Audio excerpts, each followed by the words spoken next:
There's a Tibetan painting that belongs to the Museum of Fine Arts in Boston. It's late 15th century. It's Sakya, possibly Ngorpa sub-tradition, and it is really quite spectacular because it's a real study in style. It is following the late Gyaltsen monastery, Pelkor Chode, and the Gyaltsen Kumbum style of painting, which was really started around the 1420s, 1430s.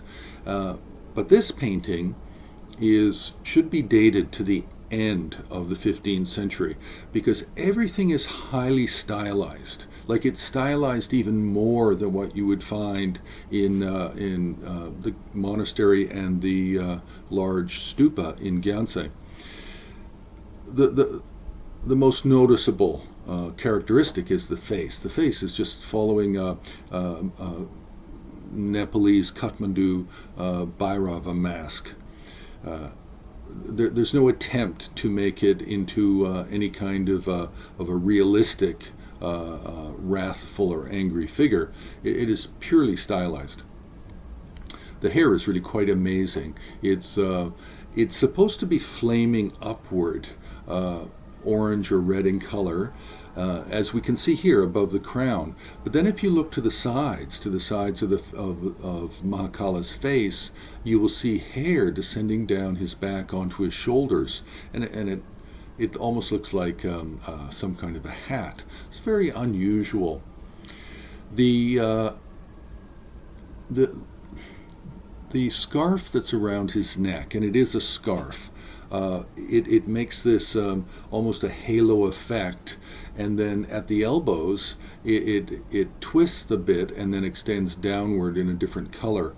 This is really highly unusual, and I think I've already discussed this a little bit before. This is an artistic convention to help frame the figure against a background and bring more attention and draw the eye to the actual face and upper torso of the central figure. The flames surrounding the red flames, and then the gold ornamentation at the end of the wisps of flame are completely stylized, have no relationship to anything real, which is what we begin to find with the Menri and the New Menri and the Central Tibetan styles of the 17th, 18th, 19th century. Also with this painting, at the very top we have, at the far viewer's left side, we have Kala Chakra. In the middle we have 5 forms of Hevajra, and these 5 forms are actually the 5 Buddhas. So the blue Hevajra is Akshobhya Hevajra, then Vairochana Hevajra in white, Ratnasambhava Hevajra in yellow, Amitabha Hevajra in red, and Amoghasiddhi Hevajra in green. And at the far right side we have a form of Kala Chakra. What's important about this from an iconographic point of view is this form of Panjarnata Mahakala actually comes out of the Hevajra Tantra and more specifically the Panjara Tantra. And the Vajrapanjara Tantra is an exclusive commentary tantra to the Hevajra Tantra.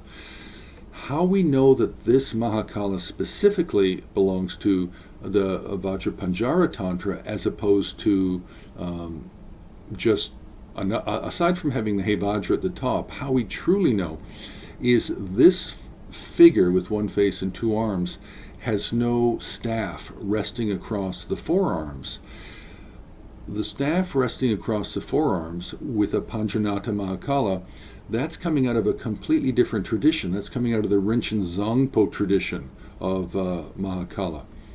The Hevajra tradition does not have the staff across the arms, and this is really more exclusive to the Sakyas because they're the ones that maintain this difference based on textual difference. And when it appears in art, it's always, so far, the Sakya traditions or the Ngorpa.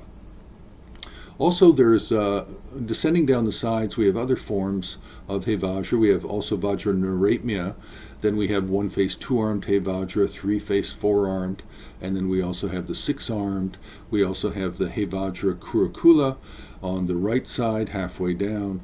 And then in the bottom, we have a variety of auspicious figures, such as wealth deities, male and female, Marichi, and the Vajra Tara. And the Vajra Tara also comes out of the Hevajra cycle of Tantras. What's also interesting is slightly above the central figure to our left is Virupa. Across from him on the right is Dombiharuka, one of two main students. And then at the bottom right side we have Kanha, who is Virupa's second main student. It's said that Virupa gave the gradual methods of reaching enlightenment to Kanha, and Virupa gave the sudden methods of reaching enlightenment to Dombiharuka. So this is an absolutely fascinating painting because it is just filled with so much information, but it's also stylistically beautiful, although archaic. It is an archaic form of the Gyantse style, and this style is very soon to disappear in the early 16th century. So press the like button. You can subscribe. You can also help to support HAR by joining HAR on Patreon.